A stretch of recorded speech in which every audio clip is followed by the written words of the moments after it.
UFC 311 is taking place in Los Angeles, California, and I built an entire main card and prelim opener. Umar recently leaked that UFC 312 is going to be in Australia. So that gives us some clues. Kai Kara-France, Adesanya, maybe even Volk are not going to be on this card. And Khabib recently leaked that Islam is going to be defending his belt in January. And we know that this is probably going to be in California. So let's go over it. Islam, Arman, that's the fight to make. That's the main event. My video about like a week ago or so, I predicted that this was going to be in January, which I was right. And this is a great fight. I personally think that Arman's going to win. I'm not going to say easily, but I do think that he is good enough, and I think that he's the best fighter in the lightweight division. The only reason it's going to suck, though, is when he wins, is because everyone's going to be saying, oh, see, Islam was never the pound-for-pound guy, which is going to be horrible just to listen to that. I like Islam, but I just think Arman is a little bit better. I think his wrestling is just on a whole nother level. But yeah, that's going to be the main event. Co-main event. Now, this is where things start to get, a little bit interesting. JDM, a lot of people are going to be wanting him to fight on the Australia card because that's only going to be a month after this. He didn't get a fight in the last Australia card. But that Australia card is probably going to have Adesanya, Volk maybe, Kai Kara-France, Dan Hooker. It's already going to be so stacked where we need to also focus on the January card. Islam's a big name, but he needs other fights on the card. Usman last fought on the same card as Islam versus Khamzat Chimaev. Dana's probably going to make this 5 rounds. He's going to be 5-round title eliminator, badass fight. And this is a good fight. Whoever wins this gets the next title shot. I get people are going to be mad if Usman wins, but either way, it's going to be interesting. Should be a good fight, but yeah. Next up, featured fight, Jan Blachowicz versus the real Anthony Smith. People are going to be saying, oh, Bogdan, he doesn't deserve a step up in competition, that high of a step up.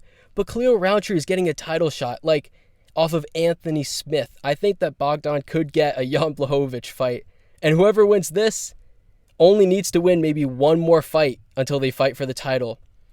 This should be entertaining. Bogdan, he has a legit shot at winning. Jan Blachowicz, he needs, kind of a tune-up fight down in the rankings. He hasn't fought in forever. Granted, his last fight was against a split versus Pereira, who's the, current champ. But this should be a good fight. But yeah, next up, I want to put fights on that, I know that every fight on the main card probably isn't going to be ranked. But if it's not going to be ranked, it should be a fantastic fight. And that's exactly what I have. I have Joe Pyfer versus RoboCop. Pyfer could kind of test his defensive grappling a little bit in this fight. RoboCop, he isn't, the biggest grappler ever. He doesn't grapple the most out of anyone.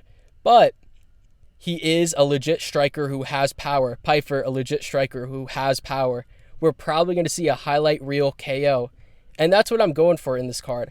I want this card to be one of those cards where afterwards people are going to be saying, oh, this was such a good card. This actually was better than I expected. Kind of like the Sphere card if the co-main and main event were awful. But this should be a good fight. This should have a highlight reel KO or a 3-round war. But yeah, I think that this is the fight to make. I was thinking of making Paulo Costa versus Jack Hermansson. But I don't know. I feel like that's not really going to be that entertaining. Costa's fight wasn't that entertaining. Jack Hermansson isn't that entertaining. But yeah, I think that this is a better fight to make. Plus, it's not ranked. They're going to save a little bit more money. But yeah. Opening up the main card, Dominick Cruz, your time has come. But he gets to fight his retirement fight in his home state of California. Payton Talbott, I know people are going to be saying, oh wait, he doesn't deserve to fight Dominick Cruz. This doesn't even make sense.